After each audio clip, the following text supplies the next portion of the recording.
Question 1. Find negative 3 over 6 and negative 15 over negative 5. So the first thing we're going to do is we'll rewrite negative 3 over 6.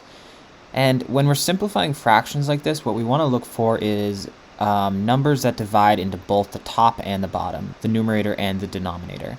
So for this one, we know that 3 divides 3, and 3 also divides 6, right? We can think about other numbers too, such as 6 divides 6, but 6 does not divide 3, right? 2 divides 6, but 2 does not divide 3. 3 divides 3, right? 3 divided by 3 is simply 1, because 3 goes into 3 one time, and 3 divides 6 2 times, because 3 goes into 6 2 times, right? There's 3 and 6. So for this, we will divide the top and the bottom by 3, and what we get is 3 divides 3 once, and 3 divides 6 twice. So we can rewrite negative 3 over 6 as negative 1 half.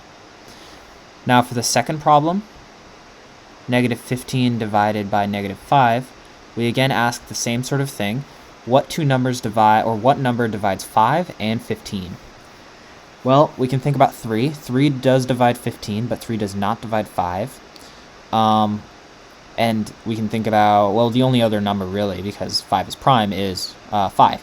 So 5 divides 5 once, and 5 divides 15 3 times. So we can rewrite this as negative 3 over negative 1. Now, when we have a negative divided by a negative, it's the same as a negative times a negative, and when we multiply two negatives together or divide two negatives, this just gives us a positive. They cancel out. Likewise, 3 divided by 1, anything divided by 1 is simply itself. So we can just rewrite negative 3 divided by negative 1 as 3. 5.75 plus 1.25 plus 2.5. So in order to figure this out, the first thing we're going to do is separate out the decimals from the whole numbers, right? 5.75 can be rewritten as 5 plus 0.75. Likewise, 1.25 can be rewritten as 1 plus 0.25. And then 2.5 can be rewritten as 2 plus 0.5. Now, what we're going to do is we're going to group all the whole numbers together. So we have 5 plus 1 plus 2. And we're going to group all of the fractional numbers together. So 0.75 plus 0.25 plus 0.5. And now we're going to add all the whole numbers because that makes it easy. So 5 plus 1 is 6, plus 2 is 8, plus, well, what is 0.75 plus 0.25? 0.75 plus 0.25 is 1, plus 0.5 is 1.5.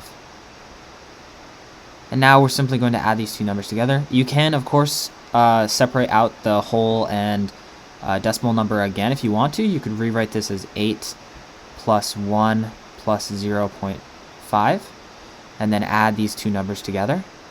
So 8 plus 1 is 9, plus 0.5. And what is 9 plus a half, or 9 plus 0.5? Well, that's just 9.5. So that is our final result. Okay, the last question we have is question 3. Rewrite 7/4 and 9/3 as fractions with their least common denominator. Okay, so for this, it's a little more involved. We actually have to find the common denominator between these two values, the least common denominator. And the way we do this is we're going to take each fraction and we're going to multiply the top and the bottom of it by the opposite fraction's denominator. So for 9/3, we take 7/4 and we multiply the top and the bottom of this fraction by the denominator of 7/4. So we multiply 9/3 by 4/4. Since we're multiplying the top and the bottom by the same number, it's the same as multiplying by 1, right? Because 4 divided by 4 is 1. we do the same thing on the opposite side. So for 7/4, we multiply the top and the bottom by the opposing fraction's denominator, which is 3. Now, when you multiply fractions, you multiply across the top and the bottom. So 3 times 7 is 21, and 3 times 4 is 12. 9 times 4 is 36, and 3 times 4 is 12. This is why we do this method, because we can get the same denominator in both fractions. So these are the fractions rewritten with their least common denominator. 7/4 is 21 over 12, and 9/3 is 36 over 12.